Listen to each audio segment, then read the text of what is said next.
like, there's not a lot of freedom about it. What do you mean? Like, there's not big conferences going on. Yeah. There's not, like, all this media surrounding it.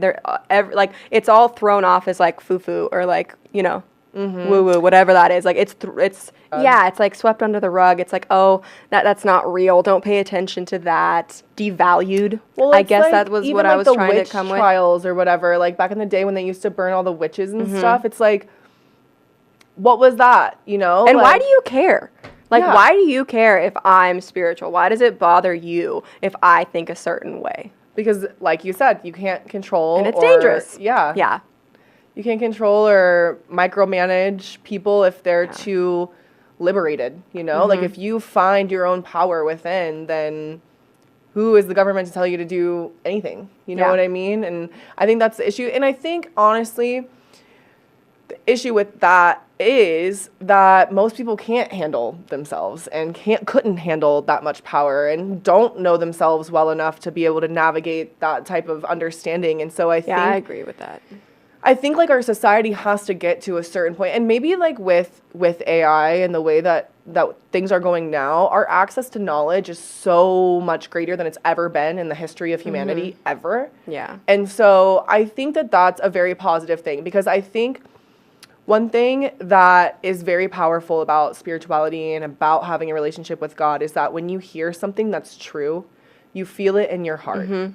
And you remember. You remember. It leaves an impact. Yeah. And it feels like, yeah, you remember. Remember. It's like your soul remembers the truth and it knows the truth. Like, you don't get to believe it or not. You hear it and you're like, yeah, yep. Like, I feel that. I feel it in my body that that's true. And that's how I think you know when things are true, is you can feel it in your soul that it's true. Especially when it comes about God. The way you just you're said remembering that. The first time you said remember, I was like, yeah, like, you remember it in the future, like, it sticks with you. And then I'm like, wait, no. Your soul remembers it. And I completely agree. That's such a beautiful way to put that. But, like, yeah, it's true. And I think that is the power with, you know, us having all of this information on our hands and being able to have access to all of this knowledge, is that the more people who actually try and ask ChatGPT questions like, why are we here? Why am I here? What's my purpose? And, like, all of these things, and just to have that readily access to that much information. With ChatGPT a little bit too, and ChatGPT is my therapist. I just started. I had a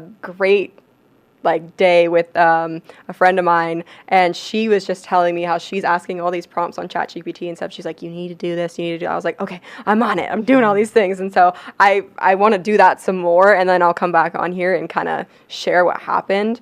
But I think the consciousness is communicating through AI, because it's a vessel for what's going on to be heard. And people will listen because it's like, oh, it's AI, and people are getting more comfortable with it. And I think people are they're getting a little more comfortable with a little bit at a time. Like, the same way how they make movies about all these crazy stuff, like all the stuff that they made movies about, like, 60 years ago, now happening now. Yeah, happening. It's preparing us for... Do you know about that book with the Byron Trump or whatever, and then there's another book about a boy named Elon who goes to Mars? No, but I believe it. I freaking believe it. All these books were written in, like, the early 1900s. Yeah. No, I so believe it. And it talks about Byron Trump. That one of them is about, like, Byron Trump taking over, like, this, that, and the other. And then the other one is about a boy named Elon who wants to go to Mars or something like that. Yeah, what the heck? But there's so many times when that happens. It's like, it's not I'm sure there's so many more instances where that has happened. Yeah, and not to get too off topic, but I mean, it's on the same topic, but off of our set topics. But with the whole, like, AI and what you were saying, like, consciousness is speaking to us through AI, I really believe that. And I was listening to this podcast the other day, and they put this perspective in my head of it that really blew my mind.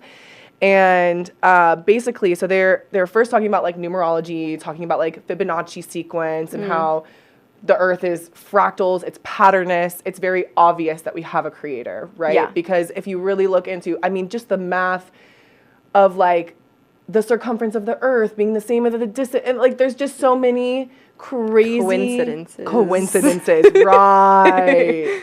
I see you. Yeah. No, but they were talking about fractals and patterns and how everything relates back to zeros and ones, and that's why we use it in coding, because it's either probable or not probable. And they were explaining it like the double slit experiment, you know, with quantum physics, where if you're observing something, then it's a particle, and if you're not observing it, it's a wave. Do you know what I'm talking about? Okay, so they were comparing it to that. So that's like the zeros and the ones. Like it's in a probability state if it's zero, or it's there if it's one, you know? So it's like yes or no, like everything. And we talked about this in our last podcast. Our whole reality is dual. There are equal and opposite sides of every single thing in our reality. Yeah. Otherwise, it wouldn't exist. Exactly. So the basis of AI is computing mechanisms that are solving, you know, these huge mathematical equations. And the basis of the coding is zeros and ones. So we have quite literally created intelligence, a form of intelligence, with zeros and ones. So what does that say about us? You know what I'm saying? Yeah. Like, if we can create... That's a lot to, like, grasp, but yes. Yes. It's a lot to grasp. It's a lot to grasp, but I was listening to the podcast, I'm like, what the fuck? Like, you're gonna have to send that to me, because I'm curious. Yeah. It was literally just two comedians babbling on about some random shit, and it's so goofy. They're, like, not even on topic the whole time, but the little facts that they spit here and there, I was like, whoa. What are you saying? Because this is blowing my mind. Yeah. But, I mean, just food for thought, you guys. I don't know. Just food for thought. We did create intelligence with zeros and ones, and we do live in a dual, equal, and opposite reality, and all of our stuff is perfectly fractioned. Even, like, our body, like, the fractions of our body are all... we have no idea what's going on. We have no idea what's going on. Right. And okay, so wrapping up this topic, there was a story that I wanted to share that happened to me super recently on like synchronicities. Okay. So last episode I talked about my ladybug tattoo that I have here, right? And so there's been a further escalation to that, which was like mind-blowing. So I got this tattoo because like years ago, I had a thought that came into my head that was like, oh, it'd be so nice if someone called me Ladybug. And then the person with me called me Ladybug, and it was super random. And then I'm at dinner like 3 weeks ago with my friend, Jen. And she looks at me, and she had never told me this before. We've been friends for like a year. And she looked at me, and she was like, you know, every time I see your Ladybug tattoo, it reminds me of my grandma. And I was like, why? And she was like, oh, because when my grandma died, she came back as a ladybug. She said she would come back as a ladybug, and then an hour after her grandma died, there was a ladybug. And she said, you know, you remind me of her a lot, and like things you say and mannerisms you have.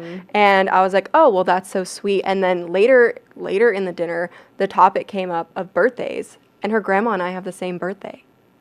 Oh, that gave me chills. Right? That's insane. I started crying because I was like the odds of me having this random thought years ago that I want, and then I'm like thinking backwards, going like, is it possible that her grandma gave me that thought all those years ago? And so then it was significant to me. And then when Jen saw me, she said when she saw my tattoo, she saw a safe person. Aww. Because it reminded her of her grandma. I love and then that. Now we're like best friends. So it's like, if I don't know, that specific thing, I was like literally mind blown. That's insane. Because the amount of things that lined up for that to happen were just so insane to me. And the more you recognize it, the more they happen. But I was like, this random thing happened, and then this other completely random other thing happened and she's a very good friend of mine, and she's, you know, helped me realize a lot about myself, because I have ADHD and she has ADHD. A lot worse than mine. Love you, Jen. But like, I always was told as a kid, like, you're too much. Like, be quiet.